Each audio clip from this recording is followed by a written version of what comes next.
This is the Extra Point Podcast.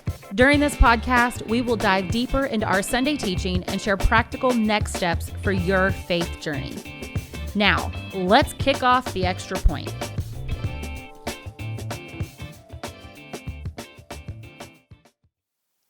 Hey, welcome to the Extra Point. I'm Cheryl Ross, the Next Steps and Discipleship Pastor here at Southridge Church. And today I'm with Anna Blake, our youth pastor. This past Sunday was our youth Sunday. But before we dive into all of that, I want to make sure that if you haven't liked or subscribed to this podcast, that you go ahead and do so. That way you don't miss out on any new content. So Anna, it was Youth Sunday, and you got to share the message with us. You had a lot of youth involved, and so you shared about running the race, like finishing the race, keeping the faith. And you shared from 2 Timothy chapter 4 mainly. And you talked about this idea in the very beginning about how people are willing to do difficult things for a fantastic outcome. What are some things, like you shared about this race where you guys all participated in a 5K and raised over $10,000 for this specific cause? What are some other things, maybe even more specifically in our faith journey, that we might do that are difficult, but we know lead to a fantastic outcome? Yeah, I shared some of my personal struggles and difficulties. Like, the hard thing to do some days is as simple as getting up early and spending time with God, prayer, Bible reading. But knowing that the days that we do that and the days that we do the difficult thing, there are fantastic outcomes. We feel a closeness to our Creator as we go through good and bad moments throughout the day. We have the right words to say because we have Scripture written in our heart that day when someone's going through something or we're going through something. We have the right words to give to that moment, to encourage or to just redirect, whatever that looks like. Those are just some basic things that I think of that are the difficult things but end up being really worth it. Yeah, absolutely. I think that it is one of those things that often, like, we know what we're supposed to do, but it's actually doing it that's difficult. But we do see evidence of that when we actually do the thing, we see good things come from that. And usually when things aren't going well, we can look back and be like, oh, well, I stopped this, right? Yep. I think even you shared some of your exercise journey and that type of stuff. Like, we know that if we eat right, exercise, do the things to take care of our body, get good sleep, drink enough water, like, our bodies are going to have a better outcome in life. But it's hard to do that. And it's often like just making that, I feel like it goes back to just being a disciplined person. There's a reason why we call a lot of those things spiritual disciplines, because it is a discipline. It is saying, like, this isn't just a habit or a thing that I'm wanting to start doing. It is a lifestyle that I want to live. Right. And I think when we can make that shift, Craig Rochelle has an awesome book, and it also has like a study guide that goes with it called The Power to Change. And within that, he talked a lot about, instead of saying, you want to start a new habit or you want to, start this new thing, like, look at it as though you are training yourself for a different life. Yeah. Like, not just looking at it for the thing that you want to do, but who you want to be. Yeah. Who do you want to become for your future self? Like, what is it that you need to do now to get there? And so, I think we've talked about some of this over the last couple of weeks, even in our Rise and Fall series. Yes, I agree. So I feel like it almost had this really good, it was a great teaching, like, within this series, but a break from the series as well, to kind of emphasize some of that. Like, we've in the Old Testament going through 1 Samuel, but this is like New Testament after Jesus. Still the same disciplines. Still the same thing. Yeah. And so it was so good. But you talked about how we are supposed to, just share Jesus, the news of Jesus with the world, right? And within this text in 1 Timothy chapter 4, the first couple of verses, it talks about, correcting people's mistakes, warning them, all of that. And you shared a quote from N.T. Wright about how a lot of people will use, like, scriptures like this to justify behaviors that maybe aren't good behaviors. Because even within the text, we see things like, you're supposed to speak the truth, but you're supposed to do it in love, right? But often we almost get a little self-righteous in the way that we want to correct people or warn them of things to where we're not doing it in that way. And sometimes it's not for us to do. Mm-hmm. And you talked about how like we have to really understand the difference of those. Share like why this really, really matters and the effects of maybe even not doing this in the right way, what that can lead to. Maybe. Yeah. So I actually was talking to someone before the service, and I shared with them that whenever I teach, even when I teach with teens, I try to imagine that people that I love, usually family members who do not follow Christ, are in the room. Yeah. Like if these people are in the room, what are the things that I want to say? Right. And how do I want to say them in a way that they don't walk out the door? Right. But what if someone who is a religious person ends up walking out the door? Yeah. Like, and balancing and saying, okay, is it okay to say the hard truths with love so that someone who is desperate for the love of Christ and the hope that Christ offers is drawing into that conversation? Right. Because I think that we all do know that whenever there is a correction in love, we're drawn to that. Yeah. Like if, a teacher who cares about you says, hey, this is how you should do this assignment so that you don't fail next time. Right. Like, and they gently show us how to do it the right way. That creates a bond. Yeah. Or if somebody gives us a risk or warns us of a risk, hey, that tray is very hot.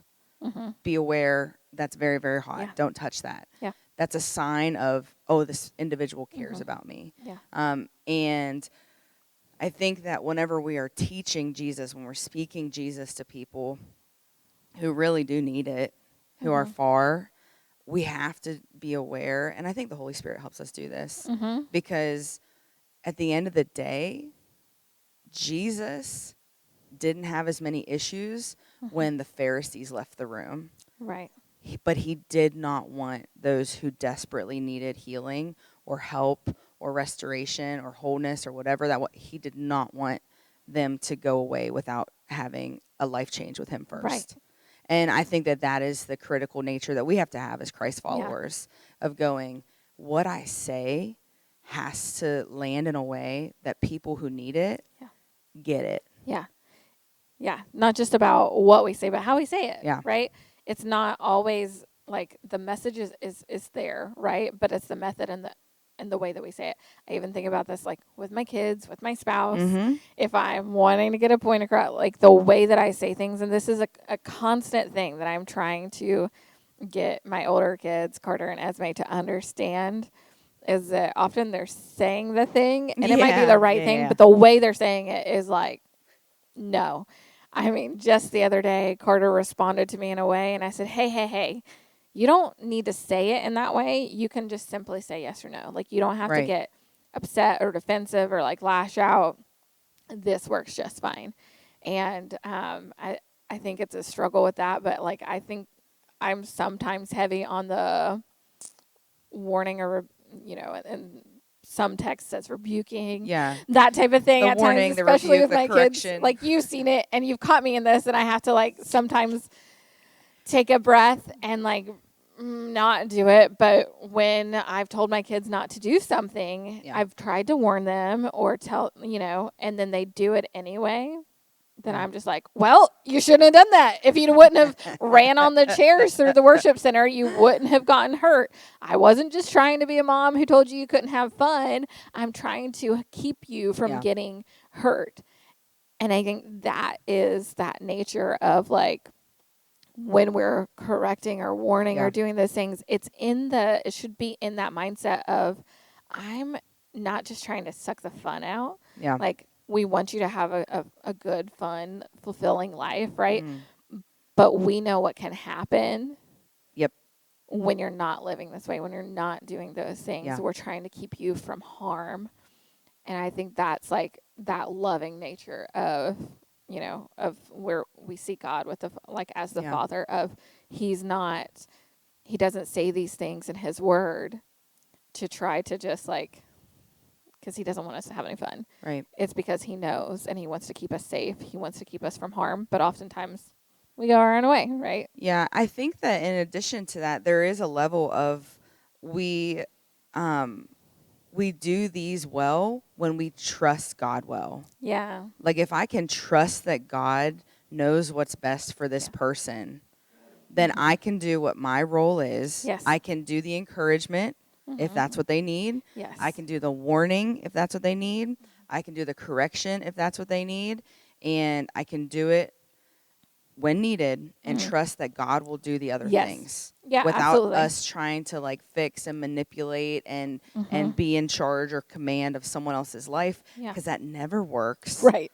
Ever. Yeah, I mean, it didn't work on us. Like, think back to when we were a teenager, and our, our parents maybe are trying to strong arm us into doing a certain thing, and we want to rebel. Like, it's in that human nature to like want to rebel against that in some way, because we don't see it. Like, we don't see that because we haven't lived that. And so, but I do think like trusting God with the outcome, we do our thing, and we trust the Holy Spirit to do the rest. Right. Yep.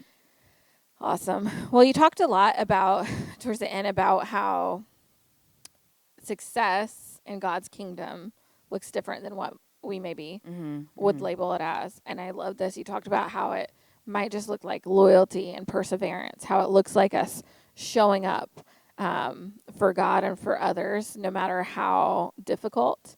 And you shared this point that I thought was beautiful, and that it's probably the thing that often keeps us from showing up the most. You said he's not looking for perfection. He's looking for perseverance. Yeah. How have you seen that in your own life, or like just, we walk not just teenagers, but like other people through this journey. What does that look like in our lives, and how can we help like model that and show that to people in such a way where they aren't so hesitant to do the thing? Well, I want to start by saying that I felt like this was modeled for me. I grew up with first-generation Christian parents. They gave their life to Christ when I was very young, and they were just trying to figure it out. And they were not perfect at it. Maybe not at all. There were moments where things were good with like the way they reacted and responded and set up boundaries and different things. But there were moments also that were not amazing. But I will say that both of my parents were pretty good about coming to terms with those imperfections. Pretty good about recognizing, oh, I don't know that we did that right. And then verbalizing that in some way. Like, hey, next time we're going to do this different. Or, hey, I think that we maybe got this wrong, and next time this is going to be different. And they continued to stay involved with Christian community, continued to read the Bible, continued to pray, continued to do these things. And I literally got to grow up with people who were growing up in faith. Like, as I was growing, they were growing. And I feel like that was something that felt very safe. But I know not everybody's had that experience. A lot of people have had the experience of you have to get it together. You have to be perfect. You have to get this right, or else you're out. But that's just not the way God works. He wants us to keep showing up because he keeps showing up. And the beauty is that we're made in his image. And so we do have the capacity to endure. And we do have the capacity to show up even when it's difficult, and to do the thing when it's not easy. But I think we're real quick to forget that. We're real quick to forget that we can actually do difficult things over and over again. Because Jesus did it. God shows it in his character, and we're made in his image. Absolutely. And you talked about how, like, when we're running this race and keeping the faith, when we're persevering, there are some things that we can expect. Because, like you said, we don't do this for an easy life. And, like, sometimes it's almost portrayed in a way of, like, you talked about how some people think that it's the way people do that because it's the easy thing to do, but we know it's not. But also, I think sometimes people say, like, that's almost how they attract people to it. Like, hey, come to Jesus, and life will be so much easier. You know, and life is still life, right? There are still hard things, whether you are saved or not. Yeah. And sometimes that might turn people off, and they're like, well, what's the point? But the point is that it does grow you, like that endurance and stuff like that. But so you talked about how there are things we can expect. We can expect afflictions, right? That's the hard stuff in our life. You camped out there for a little bit, but I want to talk about that endurance a little bit more. Sure. That suffering through those things, it gives you that don't quit, like the ability to really endure the race. Is there someone, or like, how do you see this maybe in your own life, or is there someone that you think of when you think of somebody who has like persevered and you see that endurance within them? Oh man, I could start a list. Right. I just feel like being brought up in Christian community that I felt was pretty safe. When I say safe, I mean like it was an okay place to learn. Yeah, like to make those mistakes. Yes, and to then like be corrected yes, in love. Yeah. Yes, that's what I feel like most of my childhood was, coming up and learning those things. Because even coming up in faith, I didn't personally give my life to Christ till I was 15. Yeah. For me, knowing that the adults who modeled faith for me were allowing God to just work on my life, no pressure to transform or to submit my life to Him and prematurely or because someone says I need to. Like it was just like, man, we're just trusting that God's working on her life. And so I just think of a lot of the adults I grew up with in Christian community. I think of people who've gone through serious medical struggles, but have held on to faith through it all and have been able to say, Jesus is still living in our life and making a difference through these things. Man, I feel like if I started a list of names, I would feel bad because I would forget people because there have been so many. But that inspires you, right? Oh, like for when sure. you see others doing that. Yep. And this is where I have a close friend. I won't name her, but she shared this with me just a week or so ago. She sent me a screenshot of a journal that she takes. And this is something that, like, this is one of those practices that not everybody does. Yeah. But, like, when you do this and you can look back, you see those, like you talked about the discouragement, right? That failures will happen, hard things will happen. You'll get discouraged along the way, but taking them with a lesson. Yeah. This is the thing that, like, my mind went there when you were talking about this Sunday. So she sent me the screenshot, and it was from a little over a year ago, and she said, I don't think I can live anymore. This mess is too big, and I'm tired. And she said, I guess that was all I could muster that day. She said, I'm so thankful because I feel like this less and less. She said, what's funny is nothing has changed, and things have even gotten harder since then. Yep. But God is good. He has really strengthened me to endure this life. Yep. And I thought, how cool is that? Like, it's hard. It's discouraging along the way. But there are those days that we maybe feel that. But, like, when we continue. Yeah. It's that patient suffering. Yes. Like being patient in the suffering and saying, God, I don't know when and I don't know how, but I trust that you're going to show up in this. Yeah. Like, I don't know, but I'm just leaning and trusting that you know. Yeah. And letting that be enough. And that is hard work. Yes.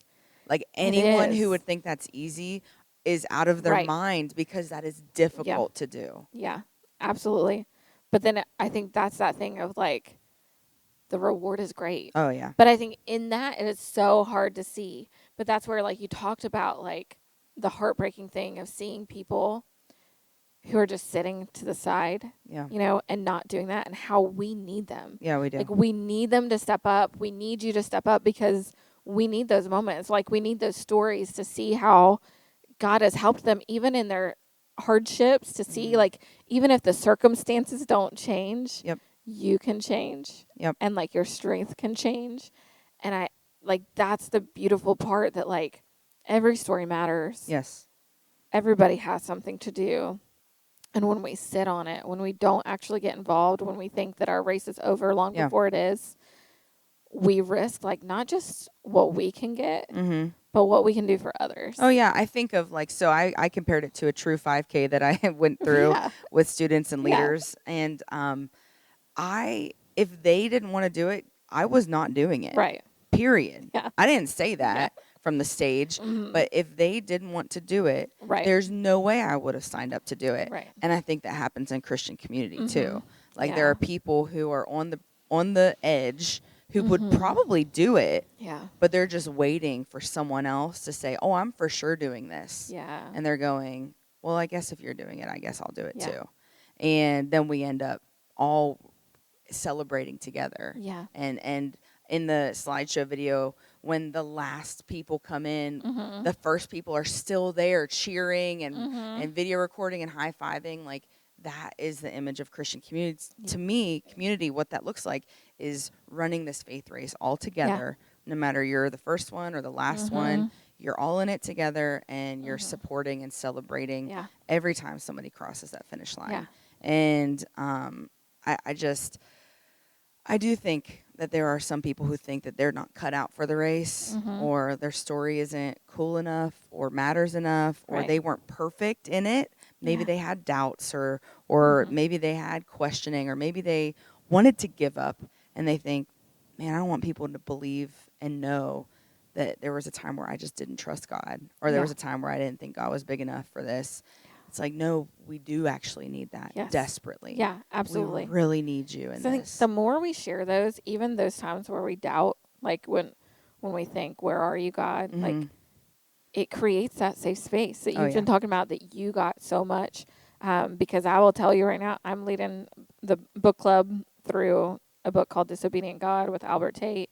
And I can tell you, like, so many of those people are saying, obviously, if a book is created and it's selling well and all of that, obviously this is a thing. But so many times we don't create that safe space, and we want to share all the finishes, all the successes, all the good things of how God came through. But what about in those moments where he still hasn't changed that circumstance? The cancer doesn't get healed. The diagnosis is still the same. Like, what about in those times? What are you learning? What are you gaining? Where is God? And being able to see that, like, even for my friend here who shared, like, I think it creates that environment, that space where people know, okay, I can be in this and still be a faithful follower. Yes. Like, and I can be in this, and I can share with somebody, and maybe in my sharing in that safe space, somebody's going to tell me, you know what, I've been there. Yeah. I've gone through that. Yep. And I felt that way too. But you know what happened?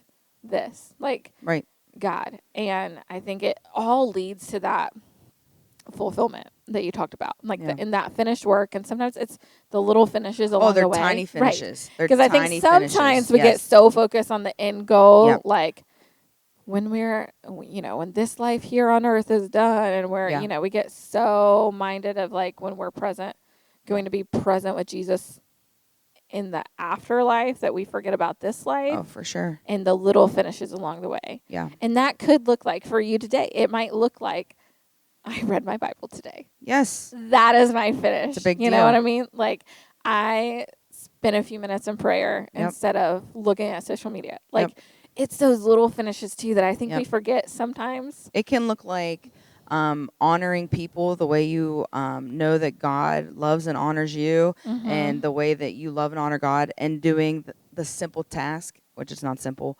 of walking away from a conversation when you would normally stay and hash it out. Yeah. Like, you're going, you know what? If I stay, this is going to be disrespectful to another person, and people are made in God's image. And if I'm disrespectful to people, it's a straight disrespect to God.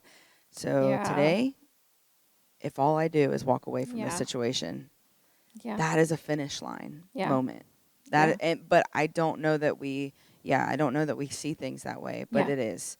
And I think that as we grow in our relationship with God, and we chase after Jesus, and we see these things, those do become more apparent to us. Yeah, absolutely. As long as we're honest about our growth. Yes. Like, I think we're really, truly honest in our growth. Because chances are we're never going to be as far as we hope we are. Right. And if you think that you're where you're supposed to be, or maybe even beyond, that should be a red flag moment. Yeah. Like, oh, maybe I am thinking a little too highly of myself. Yes. And I need to come back to the mirror. Yeah. And look at what things are real instead of just what I think. Yeah. And then we get the opportunity to really push on towards those fulfilling moments of finishes, little finishes. Yeah, absolutely. Like when I think of little finishes, I even think about my husband with his mental health journey. Like there's a point where it's like, hey, you got to celebrate the little victories like along the way. And it's the same thing for our faith. And almost any journey you're on, it's celebrating those little things along the way. Because like if you don't celebrate those, then and all you're focused on is the end goal, that's when that discouragement sets in way more, I think. Oh, yeah. Because you're looking at the end and you're not there yet, but you're forgetting about how far you've come. Yep. And I think that's the beauty of like the journaling discipline is being able to see that journey, like to look back and be like, oh, because sometimes I think it's one of those like, same thing for my kids, okay? While I'm with them every single day, okay? I'm seeing them grow in little minute increments every single day. Yeah. So to me, it's like, man, Anakin still seems so tiny. But to people who don't see him all the time, when they get around him, they're like, oh my gosh, he's gotten so much bigger. And I'm like, I don't know about that. He's still in 3T and some 3T's big on him. You know, and he's 4. But it's one of those that like other people can look at you and they can see maybe how far you've come. But sometimes with us, like our individual walk, it's hard for us to see those little minute things along the way. And it's good to always like take a look back every now and then and say, okay, I'm not where I was. I'm still not where I want to be, but I'm not where I was. And I think that's just that, like that helps give you that encouragement when you are discouraged, right? It helps you remember to those little moments of fulfillment along the way to help you keep racing towards Jesus, to keep racing towards that life that he really has for us. And it's that life of, you know, fulfillment that's not just then, but now. Yeah. Yep. Like now and forever. It's just what you said, which I think is beautiful. Anna, is there anything else that you would like to share with us? No, this I don't know. I said no and then I talked. A final thought. Final thought would be it's okay to be a little tired. Yeah. Like it's okay to get a little worn out and it's okay to rest. Yeah. Just don't quit. Yes. I run volleyball practices, and at practices, I tell the girls there's a couple rules in the gym. Once practice time starts, upon that practice time, because you're on the court, and I'm trying to get their minds to wrap around, every time I'm on this court, I have to be different. Yeah. When I'm on this court, I'm not the same kid who's in math class. I'm not the same kid who's at home. I'm a student athlete here. And so when I'm on the court, as soon as start time happens, I no longer walk. There's a no walking rule. Yeah. You have to jog, trot, whatever, skip. I don't care. You're not allowed to walk. Yeah. No more walking. And also when we do drink breaks, no sitting or leaning. So you jog to your water bottle. You take a drink. You don't sit down and you don't lean. And that doesn't mean that you don't rest. Right. And it doesn't mean that, like, you can't get your energy back in certain moments. But you just know that when I'm in this, I'm in it. And I'm training myself to be different. Yeah. And so that when game day comes, I don't catch myself off game being lazy or, not doing the hard work when it really matters. Yeah. And so I think that as we journey in our spiritual journeys, doing the little things, even if they seem little, it is building our endurance and building our ability to show up when it really does matter. Yeah, absolutely. I love that. Awesome. Well, there you have it. I hope that you have gleaned some good practical next steps for your faith journey today. We'll be back here again next week from another teaching where we'll dive deeper into another teaching from our Rise and Fall series, heading back into that. So we'll hope that you will join us then. And until then, just continue on the race, keep pushing forward, even in those moments of discouragement, because there will be fulfillment and satisfaction in the end. Thanks for tuning in to The Extra Point. Be sure to subscribe to the Southridge Church podcast and tune in every Wednesday for another episode of The Extra Point.